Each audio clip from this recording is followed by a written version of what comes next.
Hello, everybody. Thank you for joining me for today's edition of Arkansas Alive. I hope you've been inspired and informed all week, and we'll continue our topic, the death of a nation. I know it's a grim title, but it's designed to wake us up to realize America is in decline. And if we're going to prevent a death of a nation, then we're going to have to adhere to the truth and what the Scripture tells us. So I'm going to give you some information today that will help you. Stay tuned. Arkansas Live starts right now.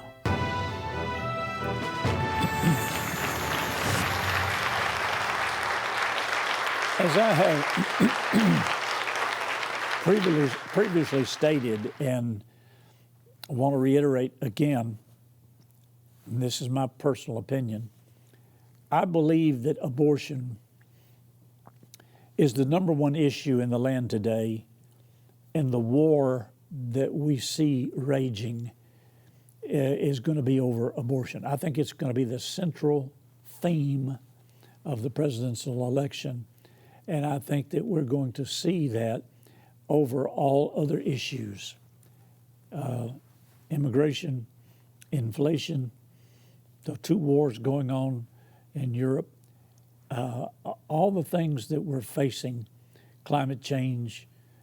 The Bible plainly tells us that the earth is groaning and travailing in pain, which means it's the sin of Adam and Eve that has continued throughout the ages.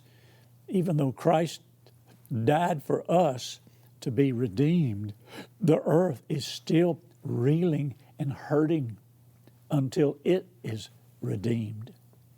And it will be, but next time you see an event that is credited to climate change, you know that's not true. John Copeland, who founded the Weather Channel, says that climate change is a scapegoat. It's a scam. It's a fraud. It doesn't exist. It's to promote funding for agencies to prove that it's real. They keep appropriating more money. So regardless of what you think the issues are, may affect you personally, our nation, the number one issue that I think is destroying America is abortion. We know we're destroying people's lives by the 60+ million children that we've aborted. We have already surpassed every other nation in the world in killing unborn children. It's hard to believe.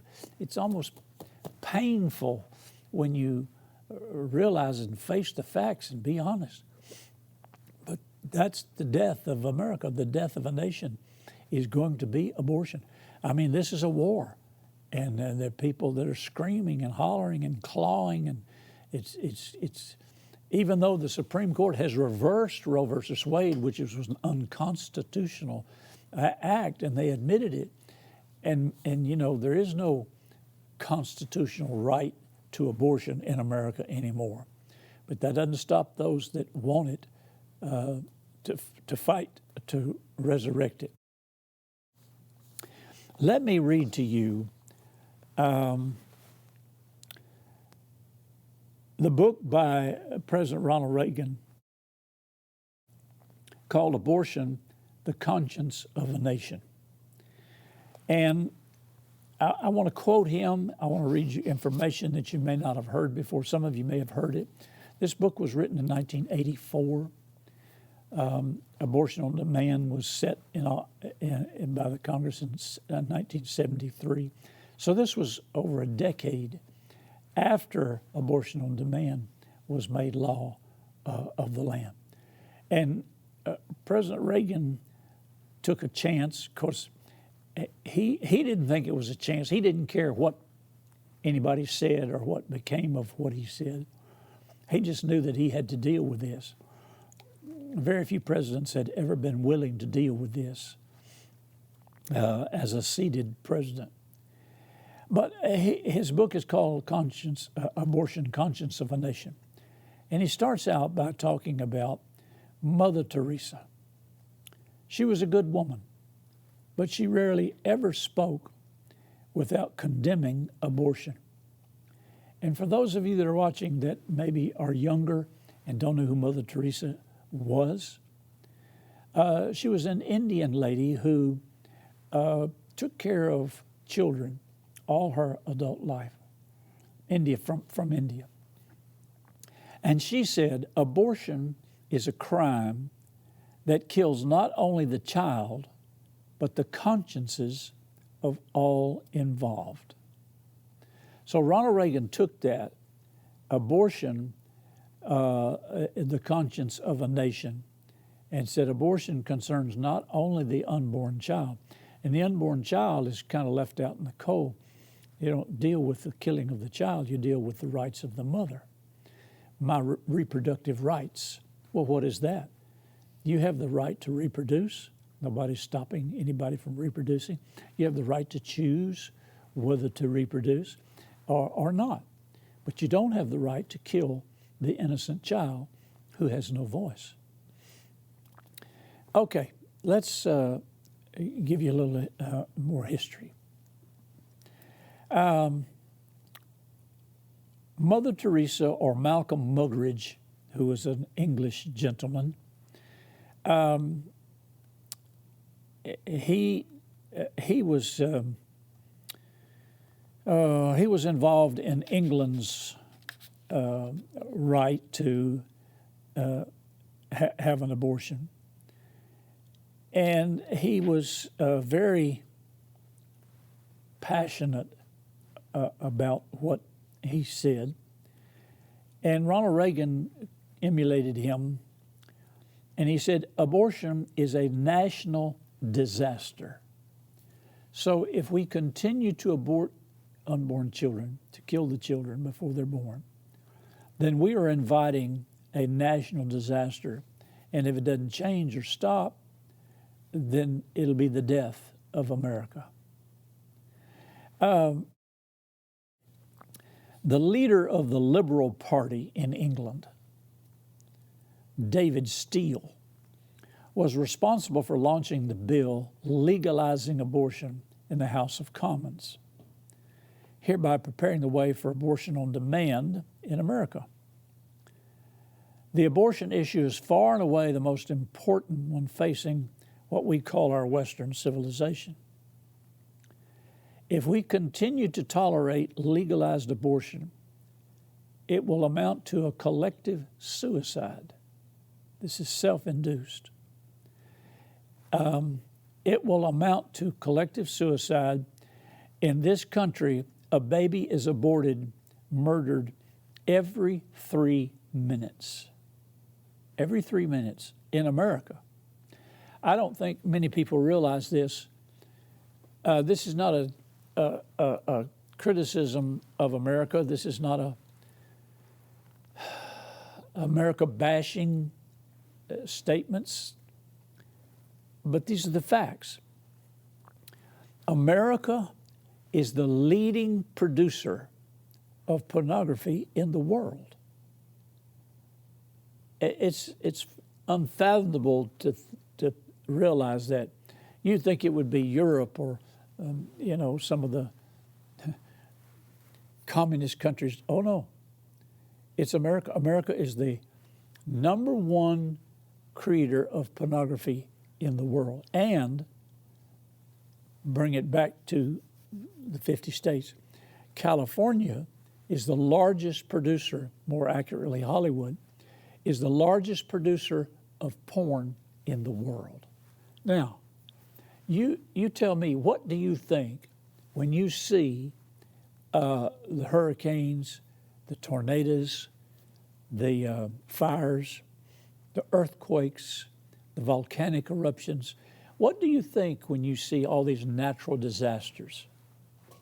I know there are a lot of people that are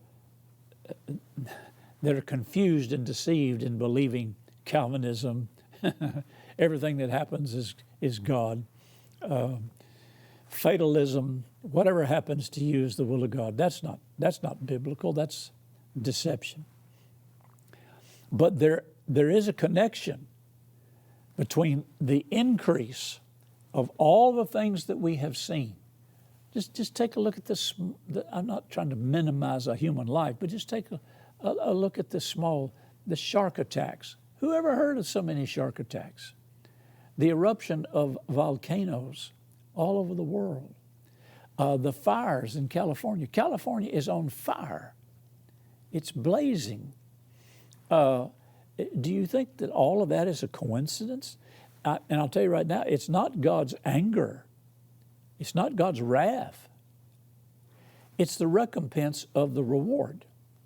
We have legislated and legalized abortion on demand, even though it has been reversed by the Supreme Court. States' rights are flaring, burning.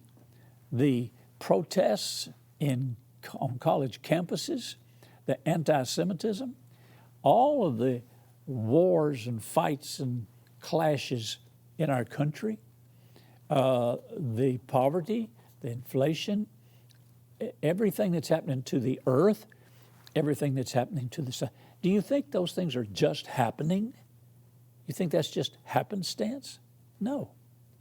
It's the result of abortion on demand. Everything, and I know you think I'm off here, but everything goes back to abortion.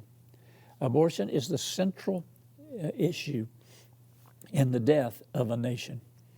Nations that have sacrificed their children, killed their children, those nations have declined and some disappeared. They have no more impact on the world. Internally, they're dead. Eventually, they will die physically. When God told Adam and Eve not to eat of the fruit of the tree of the knowledge of good and evil, lest they die, the word die was plural, 2 deaths. The first death is spiritual death, which is separation from God. It doesn't mean cease to exist. It means you're separated from God. God's no longer involved in your life, in your affairs, your country, your nation. We've done this. Then you have physical death. Adam and Eve died spiritually the moment they ate of the fruit of the tree of the knowledge of good and evil, which means they were separated from God.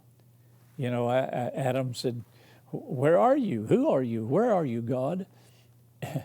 He had no more contact with God. There was no more fellowship, no more relationship. Then 930 years later, he died physically. The physical death happens after the spiritual death. After the heart is pulled out and surrendered, then comes the physical death. So this David Steele legalized abortion in England. Now, it's the most important item facing every baby that's aborted every 3 minutes.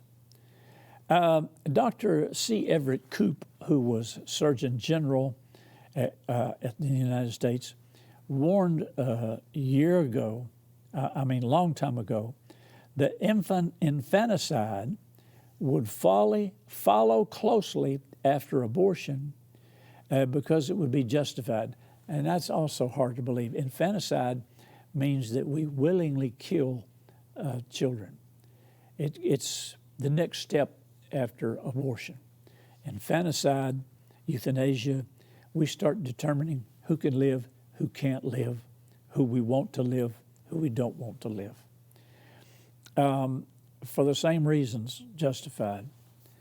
The question remains, who will listen to this? Who will listen to me? Who will listen to President Reagan? Who will listen to Family Council, Arkansas Right to Life? Because we've been threatened, and self-preservation goes into, I'm not going to take that rap. I'm not going to be a part of that, so I'm going to ignore it. I'm not killing babies, so it doesn't affect me. Well, in Nazi Germany, after the Holocaust, it was charged that those who knew what was happening failed to halt the slaughter. So in Germany, the people who failed to do anything about it were just as guilty as those that were doing it. After the camps were liberated, and thank God for General Dwight Eisenhower and our U.S. American military that liberated those concentration camps.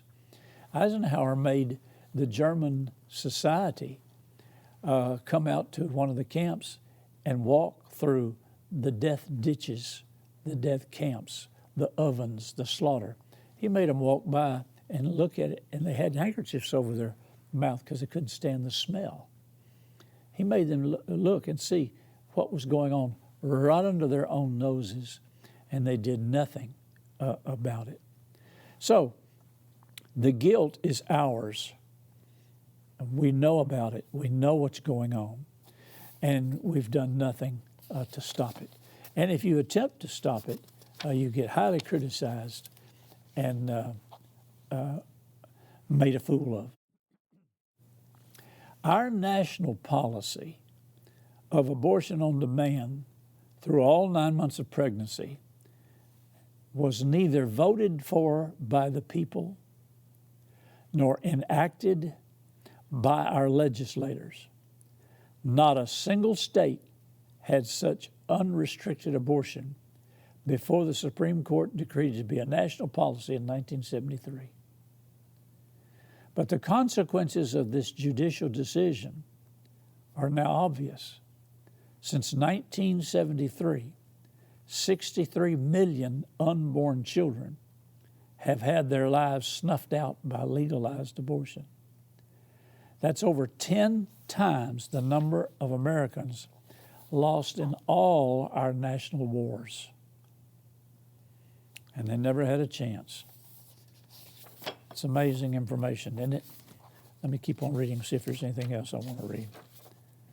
Yeah, that pretty much gives you the meat of what is written in this book. So what are we going to do about it? Psalm 11:3. Go with me over there and read it. You've heard me teach on it before, but let's look at Psalm chapter 11 and verse 3. And then we'll go over to our response. Psalm 11:3. If the foundations be destroyed, what can the righteous do? Or let's say, what should the righteous do if the foundations be destroyed? And if you look this up, you'll find out that the foundations are morals, morally right, economics, and judicial government. What are the righteous going to do? The righteous meaning Christians, those that are born again, those that know the Bible, that know what's going on, what should be done about it. What are you going to do? What are the righteous going to do? I think I mentioned this once before on an Arkansas Live session. My grandmother, Chauvin, my mother's mother, my mother's side of the family, we were all French. They came from France to this country. Chauvin, Chauvin. There's a Chauvin, Louisiana, all the way down at the bottom of the state of Louisiana in the Gulf. And that's where they settled. And it's been there ever since. It was destroyed once by a hurricane, but Chauvin, Louisiana is where they settled, and they came up from there into New Orleans. My grandmother Chauvin, what would you call her? She was very civic-minded, and she got involved in anything that she could concerning government and the benefit of government to our city. She worked very hard. At one time, she was the dietitian for Central High School, and she got involved in the political parties, political candidates. She would write them letters. She would work in their campaigns. She was very vocal, almost to the point of nobody really wanted to be around her because she was so outspoken. And I know as a young boy, I wondered why she was that way, because my grandfather was not. He was a big old Philip Chauvin. He was a great big old hairy Frenchman, big old mustache, just as gentle as a lamb. Soft-spoken, easy-going, but not my grandmother. She was a crusader. when she traced the family tree, she found out that the Chauvins, Philip Hale Chauvins, in the history books, they were all pirates. They served with Jean Lafitte the pirate during the Battle of New Orleans, and they were all pirates. They stole and killed and so forth. So she refused to publish the family tree when she found out that the Chauvin family descended from pirates. I'm sure there was some good in it. I know I visited the family plantation several occasions down in Baton Rouge, actually in Port Allen, Louisiana, right outside of Baton Rouge. And in fact, when Jeannie and Ronnie and I were traveling in the ministry, I asked them if they'd like to see my grandmother's plantation. It was the Chauvin Wilkerson plantation. They were partners with Horace Wilkerson. Oh, now I think today it's a bed and breakfast, but back in the day, that place was gorgeous. It was Gone with the Wind gorgeous. It's a big, huge antebellum home, 2-story with balconies all the way around it, and it's set right up on a hill overlooking the Mississippi River. I have some of the furniture out of that plantation house in our upstairs bedroom. It was a bed, a dressing table, mirrors. It's priceless. It's gorgeous. And nobody in my family wanted it. My sister inherited it, but she gave it to me. And I have the drawings of it. It was handmade in France, shipped over here on a ship to America. All of the things that were my mother's that came from France and went into that plantation house. My dad went down and got it all, brought it home in a U-Haul trailer back in the 50s because he didn't want it to be lost. And I had lunch I took Jeannie and we had lunch. Some of the Wilkerson family was living there. I mean, canopy beds, 4-poster beds.